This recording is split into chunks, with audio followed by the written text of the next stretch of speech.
Di Wisma Atlet sendiri memiliki daya tampung yang ada diperkirakan mencapai lebih dari 1.000 kamar. Ruang tersebut dapat digunakan untuk menerima ODP ataupun masyarakat lainnya yang punya keluhan terkait COVID-19. Hal ini tak lain untuk mengantisipasi jika RS rujukan yang ada tidak mampu menampung ODP yang meningkat. Namun untuk mendapatkan fasilitas di Wisma Atlet ini, nanti ada 3 macam kriteria yang ditentukan oleh staf medis. Apakah mereka yang datang itu memang betul memerlukan self-isolasi atau isolasi khusus dari tenaga medis?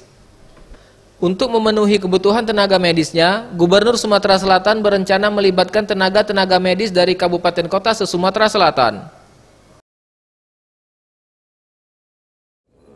Dari mulai infrastruktur, juga jarak tempuh, kita sudah menetapkan Wisma Atlet ini sebagai center ODP atau ODP center yang pengoperasiannya tentu kita butuh tim percepatan ini sudah ditunjuk Pak Wakil Gubernur.